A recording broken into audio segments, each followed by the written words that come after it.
Toddler sleep training tips for exhausted parents. Are you struggling to get your energetic toddler to sleep through the night? Don't worry, it's common for toddlers to resist bedtime, especially when they'd rather stay up and explore the world around them. But fear not, because today we're going to share some proven strategies to help your little one get the rest they need. First things first, let's talk about why sleep is so important for your growing toddler. Did you know that during sleep, their brain processes and stores all the new information they've learned throughout the day? It's like their very own supercomputer, working hard to make sense of the world. Plus, adequate sleep helps boost their immune system, regulate emotions, and promote overall growth and development.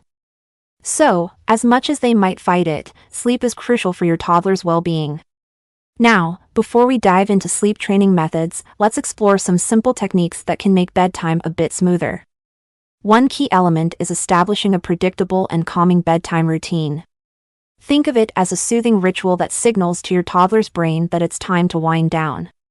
Start about an hour before lights out and engage in quiet activities like reading stories, singing lullabies, or taking a warm bath. And don't forget the power of white noise. It's like a magic wand that can distract your toddler from those pesky sleep stealers like teething pain or outside noises.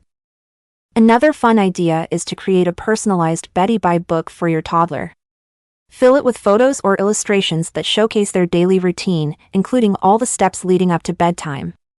Reading this book together regularly can help your little one understand what's expected of them when it's time to catch some Z's. Now, let's say your toddler demands your presence until they fall asleep. Fear not, because we have a sneaky trick up our sleeves called Twinkle Interruptus. Just when you're about to give those goodnight kisses, suddenly exclaim, "Oh my goodness, wait a second. I need to check on something." Then, leave the room for a brief moment before returning. Praise your toddler for waiting patiently, and repeat this process a few times, gradually increasing the duration of your absence. Over time, your little one might just surprise you by falling asleep while waiting for your return. For those early risers who bounce out of bed before the sun even considers peeking through the curtains, an okay-to-wake clock can be a game-changer. Set the clock to shine a specific color when it's an appropriate time for your toddler to start their day. This visual cue helps them understand when it's all right to leave their room and when they should continue resting. If these techniques aren't quite cutting it, it might be time to consider a more structured sleep training approach. Two popular methods are the pick-up, put-down method and the longer and longer method. With pick-up, put-down, you stay in your toddler's room until they fall asleep, offering comfort and support when they cry, but gradually decreasing your presence over time. This method works best for toddlers between 9 and 18 months old. On the other hand, the longer and longer method, also known as the Ferber method or cry it out, involves letting your toddler cry for gradually increasing intervals before offering brief comfort. While this approach can be challenging for some parents, it has proven effective for many families. Just remember, consistency is key. Now, I know what you might be thinking, but what if these methods don't work for my toddler? Don't lose hope. Every child is different, and sometimes it takes a bit of trial and error to find the right approach. Consider factors like your toddler's temperament, any significant life changes or stressors, and the timing of their bedtime. Adjusting their schedule by just 15 minutes in either direction can make a world of difference.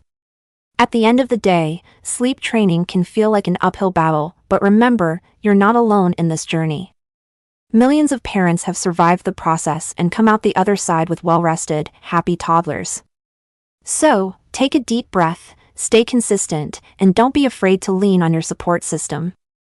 And hey, just think of all the extra me time you'll have once your little one is snoozing peacefully through the night. Maybe you can finally finish that book you started months ago or indulge in a relaxing bubble bath. So, there you have it, a crash course in toddler sleep training. Remember, every child is unique, and what works for one family might not work for another. Thank you for joining us today. If you found this video helpful, don't forget to like, share, and subscribe for more insightful content. And as always, share your thoughts and experiences with us in the comments section below.